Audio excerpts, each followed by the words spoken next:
Qui n'ont pas envie de répondre à mon amen. Je dis que la paix de Dieu soit avec vous. Lorsque vous rentrez dans la maison de Dieu et qu'on dit Alléluia, dites Amen. Alléluia. Ton amen fait quelque chose pour toi. Ce soir, nous allons entendre quelque chose. Et moi, je dis tous les jours aux gens que même lorsque vous rentrez dans un moment de prière, dans un culte de prière, du début jusqu'à la fin, prenez tout au sérieux. Parce que vous ne savez pas à quel moment où l'ange va remuer l'eau. Est-ce que quelqu'un comprend ça? Est-ce que quelqu'un comprend ça? Ah, il y a des langages bibliques, si on veut les parler, d'autres vont se perdre. Parce que vous ne savez pas à quel moment votre grâce va venir.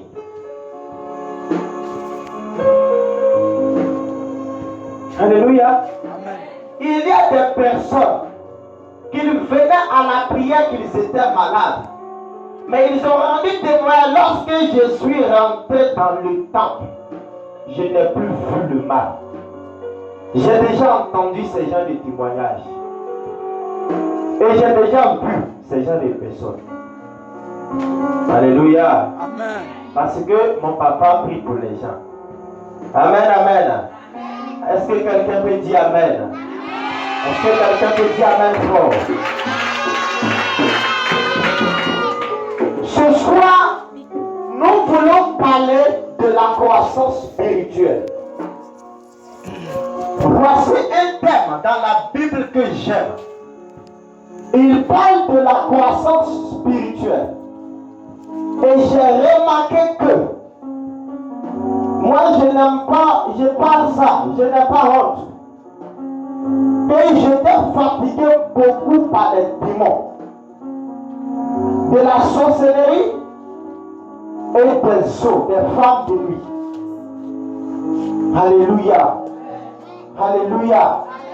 Mais écoutez-moi, lorsque vous grandissez en esprit, ces esprits ne pourront plus s'approcher de vous. J'ai lu un verset tout à l'heure qui dit, le roi David dit, l'homme est un souffle. Ça veut dire quoi? La Bible dit qu'au commencement, lorsque Dieu a créé l'homme, il a pris la poussière, il l'a formé. Quand il a fini de former, de faire la poussière en forme de l'homme, il a soufflé dans l'homme. Et l'homme est devenu une âme vivante. L'esprit est rentré en homme. Une partie de Dieu est rentrée dans l'homme. Donc l'homme est un esprit qui vit dans un corps. Est-ce que quelqu'un est d'accord avec moi? Amen. Est-ce que quelqu'un est d'accord avec moi? Lorsque nous disons dans la Bible que quelqu'un qui ne connaît pas Jésus est mort, nous ne parlons pas de son corps. Amen. Nous ne parlons pas de son corps parce qu'elle peut marcher, elle peut parler, elle peut agir aussi comme nous. Mais quelqu'un qui ne connaît pas Jésus, son esprit est mort. Comment son esprit est mort? Son esprit est séparé de Dieu. Alléluia. Alléluia. Parce que je peux un peu avancer avec vous. Que même l'homme là qui est le païen là, son esprit est là. Alléluia. Son esprit est en lui. Parce que si son esprit n'était pas là, il mourrait. Est-ce que c'est faux? Est-ce que c'est faux? Son esprit est en lui, c'est pour cela qu'il vit. C'est ça, non? Voilà, mais la Bible dit qu'il est mort. Il est mort dans le sens où il ne peut pas communier avec Dieu. Il est mort en ce sens où il est loin de Dieu. Où il ne peut pas rentrer dans la communion, dans la présence de Dieu et sentir la présence de Dieu. Il ne peut pas entendre Dieu lui parler. Il ne peut pas comprendre les choses de Dieu. Il est mort. Il ne peut pas comprendre les choses de Dieu. il n'est pas sensible aux choses de Dieu. Il est sous la maîtrise du diable. Il est mort. Alléluia. Alléluia. Alléluia. Donc, lorsque vous acceptez Jésus, qu'est-ce qui se passe? On dit qu'il y a la régénération. Vous naissez de nouveau. Votre esprit reprend vie. Et il commence à être conscient qu'il y a un Dieu qui existe. Il commence à comprendre que non, ce que je fais ne me ressemble pas. Voici pourquoi il y a des personnes le jour où il se donne à Dieu, mais le jour où elle se donne à Dieu, elle pleure. Pourquoi j'ai vécu comme ça? Pourquoi j'ai fait ces choses? Elle regrette. Pourquoi? Parce qu'à ce moment, elle faisait ces choses par ignorance. Alléluia. Alléluia. Donc elle était morte. Alléluia. Est-ce que quelqu'un est avec moi en esprit? Je vais vous dire la vérité. Si vous ne croissez pas dans l'esprit, vous ne pourrez jamais bénéficier des bénédictions de Dieu. Il y a certains versets dans la Bible que vous n'allez jamais voir ça s'accomplir dans votre vie. Vous allez entendre, mais vous n'allez pas vivre. Les autres vont vivre, mais vous n'allez pas vivre. Alléluia. Alléluia. Ce soir, prenons Galates chapitre 4. J'aime ce verset et j'ai déjà prêché dessus.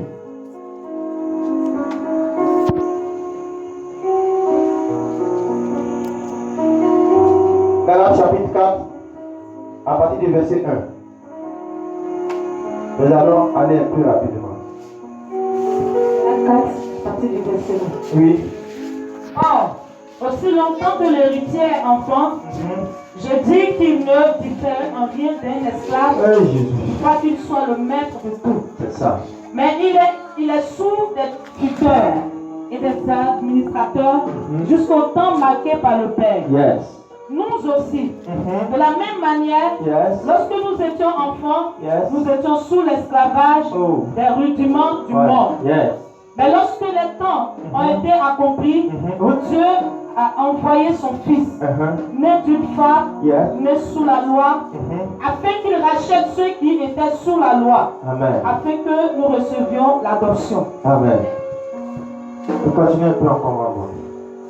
Et parce que vous êtes fils, Dieu a envoyé dans nos cœurs l'esprit de son Fils, lequel crie Abba, Père.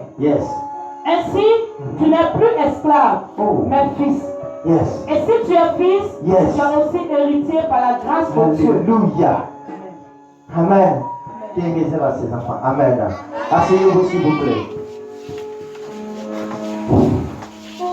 Alléluia. Alléluia.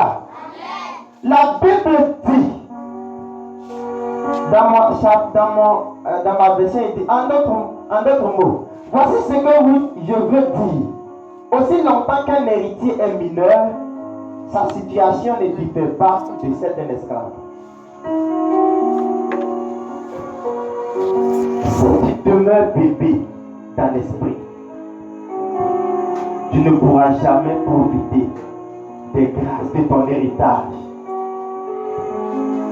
Vous savez, quand vous lisez la Bible, il y a assez de choses que Dieu nous a laissées.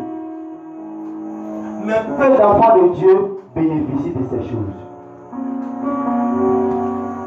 Vous savez, on se plaint souvent. Souvent, on dit qu'on souffre. On dit que les démons nous fatiguent. Mais Dieu, quand il nous regarde, il pleure dans son cœur. Pourquoi? Parce qu'il nous a déjà tout donné. Mais nous ne savons pas comment. Et même, ce n'est pas que nous ne savons pas. On nous enseigne comment faire pour profiter de ces choses. Mais nous-mêmes, on ne s'élève pas. On ne veut pas bouger. On ne veut pas forcer. Mais on veut vivre ces choses. Et c'est pour cela que les démons nous fatiguent.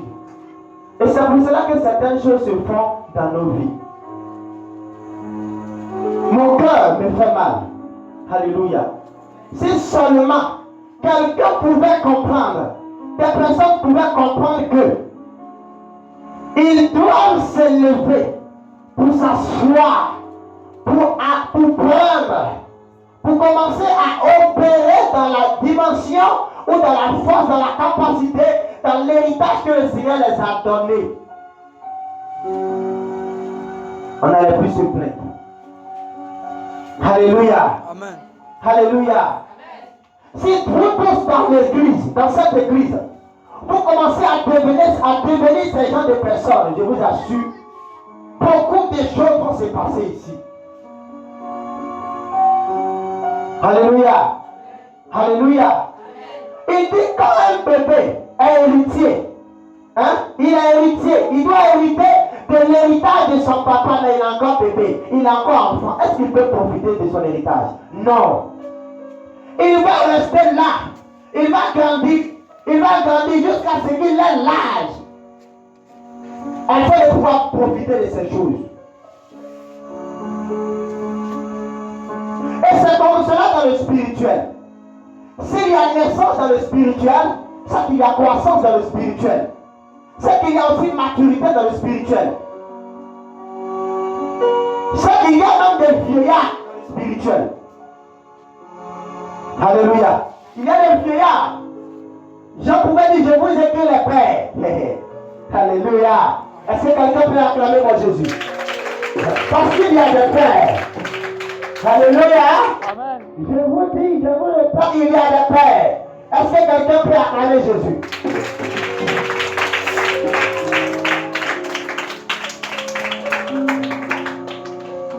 Il y a des jeunes et il y a des enfants. Jean, l'apôtre de Jean qui était mature, a compris ces trois catégories dans la maison de Dieu. Il y a des enfants, il y a des jeunes en esprit et il y a des pères, il y a des adultes. Tu as quel niveau dans le spirituel? Regarde-toi et demande à toi-même dans ton cœur, j'ai quel niveau?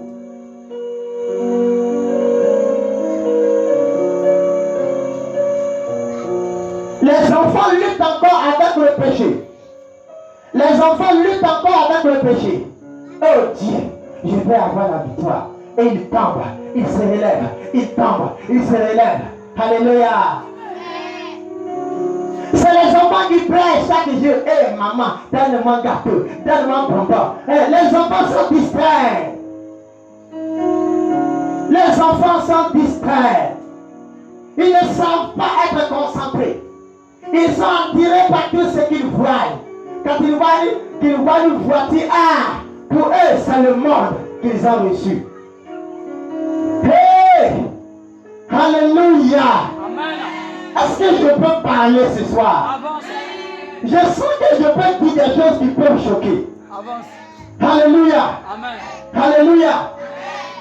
C'est les enfants qui se plaignent chaque fois.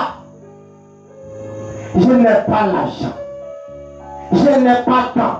Regardez, l'apôtre Paul dit, je sais vivre dans la souffrance, je sais vivre dans la pauvreté. Pourquoi? Il était vieillard, il était mature.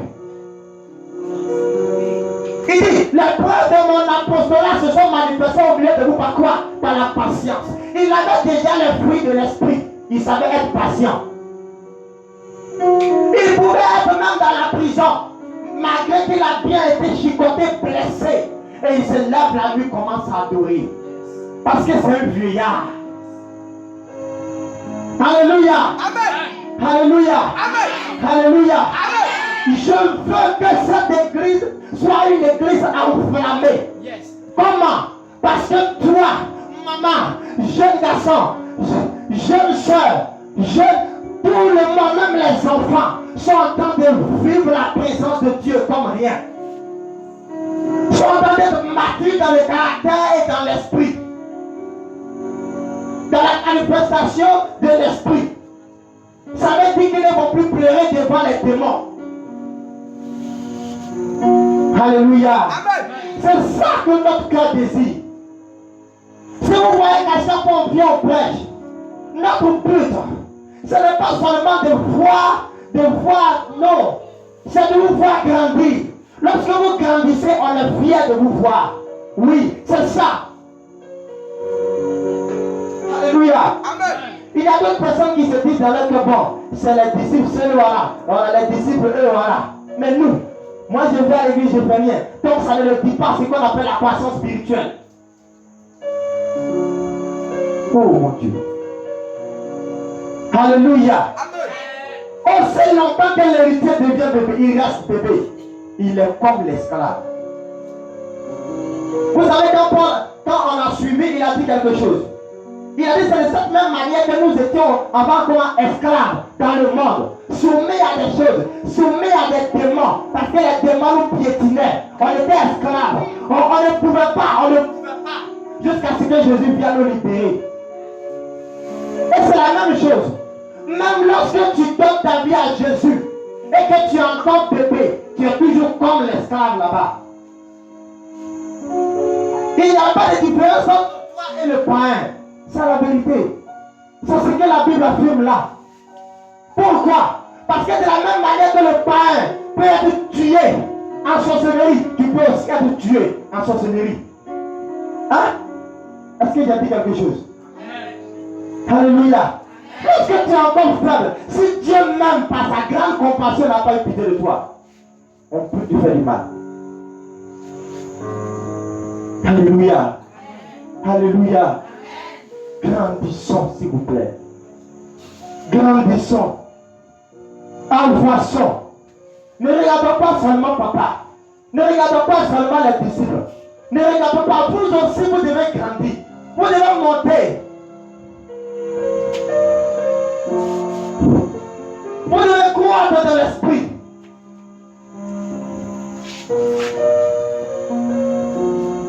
Alléluia. C'est à ça que Dieu nous appelle. Vous savez, si vous ne grandissez pas, papa peut recevoir son héritage. Mais comme toi tu ne grandis pas, tu ne vas pas recevoir ta part. C'est ce que ça veut dire. C'est ce que ça veut dire. Alléluia. C'est ce que ça veut dire. Il y a aussi que l'héritier reste là. Nous sommes tous des héritiers. Parce que la Bible affirme que nous sommes co-héritiers avec Jésus. Nous-mêmes, nous met au même pied d'égalité à Jésus. Il appelle Jésus notre grand frère et nous sommes ses petits frères. Ça veut dire que nous pouvons opérer même dans la même dimension que Jésus et même plus que lui. Je ne sais pas prêcher ça ici. Et la Bible a déclaré. Alléluia. Alléluia. Mais pourquoi encore?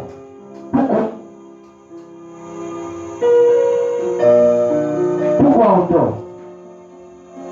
Et on va se lamenter, se soucier de la même situation de la vie. Ça c'est comme ça, ça c'est comme ça. Et les démons il a fait comme ça.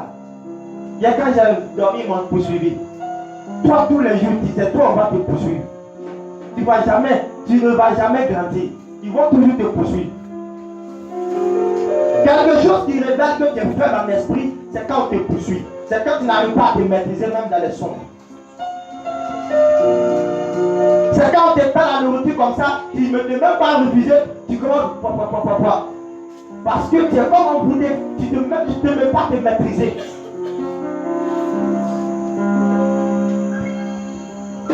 Quand le mari de nous vient, bien la femme de nous vient, tu ne peux pas te maîtriser.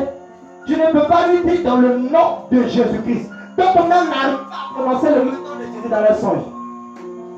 C'est un symbole qui révèle que tu es encore enfant. Mais ça ne veut pas dire que tu vas rester là. Ta croissance dépend de toi. Alléluia. Comprenez que si nous ne grandissons pas, nous n'allons pas profiter de notre héritage. Vous serrez la tête et non la queue. Vous allez marcher sur les serpents et les scorpions. Vous parlerez de nouvelles langues. Vous imposerez les mains aux malades et ils seront guéris. À chaque fois que moi je prêche ça, j'aime préciser ça. Il n'est pas écrit là que c'est le pasteur ceux qui vont guérir. Il dit ceux qui vont croire. Il n'est pas écrit là que c'est les apôtres seuls. Il dit ceux qui vont croire. Tous les enfants de Dieu ont des dons spirituels. Et c'est les dons spirituels qui font les miracles. C'est les dons spirituels qui chassent les démons. Alléluia. Alléluia.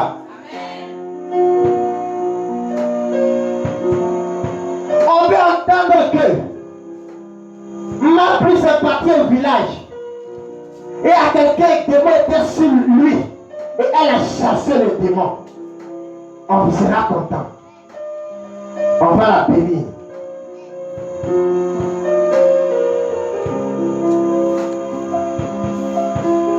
Alléluia.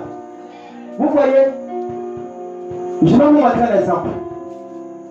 Je sens comme si je ne pourrais même pas prêcher ce que je viens prêcher, tellement que Dieu me rend bizarre. Regardez Jésus.